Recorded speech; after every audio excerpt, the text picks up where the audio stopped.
안녕하세요. 저는 한국 출장을 마치고 뉴질랜드로 다시 돌아왔습니다. 오늘은 정말 100만 번을 말씀드려도 지나치지 않은 영어에 대해서 얘기를 나눠볼까 합니다. 제가 여러 번 굉장히 반복적으로 말씀드린 게 영어권 국가로 이민을 한 번이라도 생각해 보셨거나 검색을 해보신 분들은 영어 공부 당장 시작하시라고 말씀을 드렸었습니다.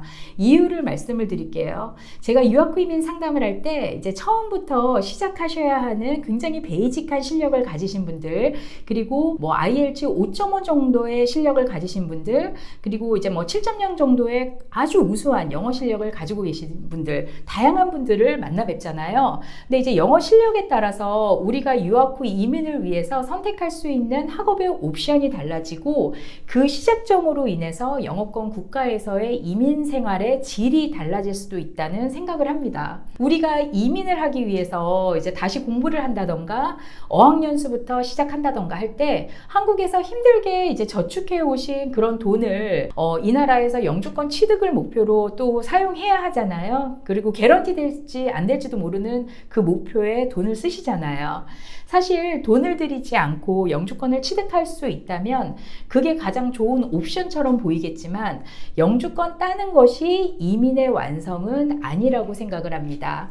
저는 영주권을 딴 후에 내가 태어난 국가가 아닌 언어가 다른 타 국가에서의 내가 살아가는 내 삶의 질, 그리고 사회의 한 구성원으로서의 역할, 그리고 이민 생활을 하면서 나에 대한 자존감, 자신감, 그런 거 무시할 수 없거든요.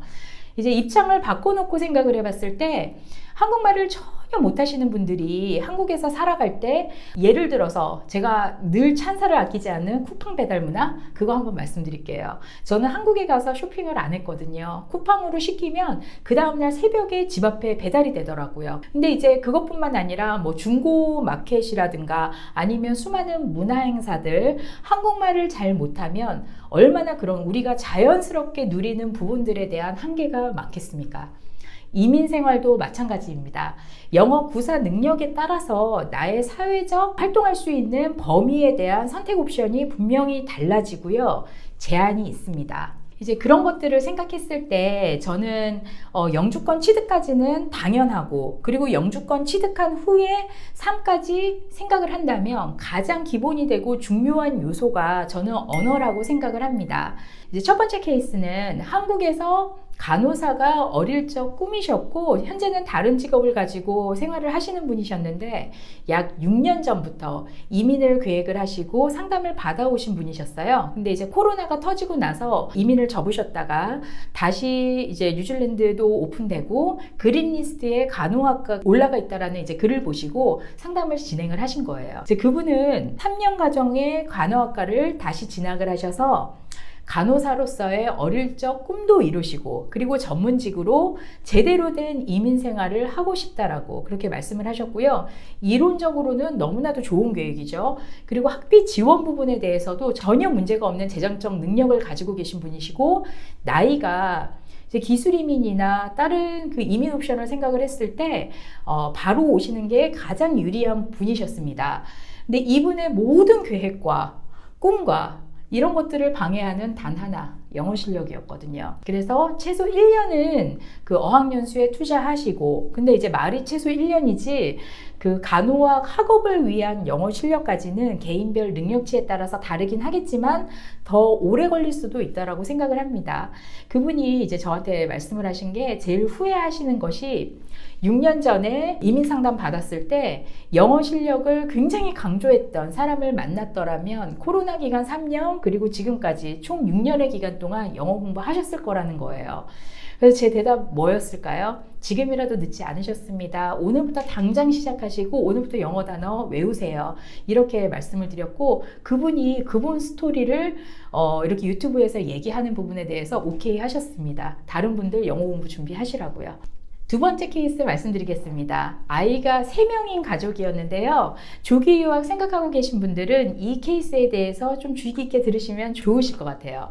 이제 조기 유학으로 3년 정도 온 가족이, 그 열심히 일하신 아빠도 일 좀 쉬시고 다 같이 오시겠다고 하시더라고요. 뉴질랜드 무상교육에 대해서 들어보셨죠? 그 아빠나 엄마가 1년 대학원 마스터 과정을 진학하게 되면 배우자는 워크비자를 받으시게 되고, 그 워크비자로 인해 자녀들이 공립학교에서 무상으로 학비가 면제돼서 공부를 할 수가 있거든요. 근데 아이 3명 학비를 일단은 계산을 해볼게요. 그럼 무상교육이 적용되지 않는 상황에서 1년 공립학교의 평균 학비가 1,200만원, 한 1,300만원 요 정도 되거든요. 그러면 3명이니까 1년의 학비만 3,900만원, 3년이면 학비만 1억 2천 정도가 됩니다. 근데 이제 아빠 1년 마스터 과정 사립학교에서 진행을 하시게 되면 학비가 2,400만 원에서 한 2,600만 원 정도거든요. 근데 그 2,600만 원만 투자를 하시면 아이들 3명의 3년 학비가 다 무료가 된단 말이에요. 두 분 중에 한 분의 영어 실력만 IELTS 6.5점만 되셔도 3년 아이들 조기 유학 그 비용에서 9,600만 원 아낄 수 있고, 그리고 1년 과정 후에 워크비자로 경제활동까지 하시면 그 차이는 1억 이상이 됩니다. 물론 나는 이제 공부도 싫고 그냥 유학생 학비 내고 그냥 와가지고 다 온 가족이 즐기겠다 이러시는 가족분들도 계실 거예요.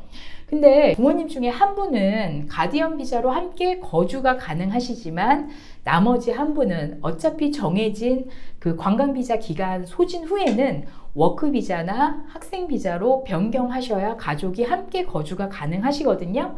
어차피 공부하셔야 하세요.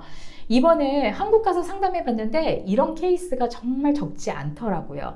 그렇다고 부모님 중에 한 분이 영어 실력 6.5 나올 때까지 아이들은 커가는데 조기 유학을 미룰 수는 없고요. 정말 그 영어와 관련된 많은 케이스들이 있는데 길어지니까 앞서 말씀드린 두 케이스만 먼저 말씀을 드리고, 제가 한국에서 했었던 마지막 상담에서 그 상담 끝나고 저에게 주신 피드백이, 다른 데서는 유학 후 이민으로 학교만 소개시켜 주는데 공부 외에도 실현 가능한 여러 옵션들을 말을 해줘서 고맙다고 하시더라고요. 그분 유튜브 보고 저 상담하러 오셨는데 이 영상도 보고 계실 거라는 생각이 듭니다. 제가 이민법을 공부한 이유는요, 제가 상담해드리는 저희 고객들에게 그 이민을 위해서 선택하실 수 있는 최대한 많은 옵션을 드리고 싶어서였습니다. 한국에서 성공적인 외식 비즈니스를 운영하고 계신 분과의 상담에서 기술 이민, 그린리스트 관련 이민 외에도 가능성이 있는 다른 이러이러한 옵션도 있습니다 라는 상담은 제가 이민법무사가 되기 이전에는 지식이나 여러 면에서 할 수 없는 상담이었었거든요. 그렇게 열심히 상담한 후에 우리에게 금전적으로나 전략적으로 정말 다 유리한 많은 옵션을 전달해 드렸을 때 현실에서 발목 잡는 가장 속상한 이유가 영어입니다. 다시 한번 제가 말씀을 드릴게요. 이 영상 보고 계신 분들 오늘부터 영어 공부 당장 시작하십시오. 오늘은 여기까지 말씀드리겠습니다. 감사합니다.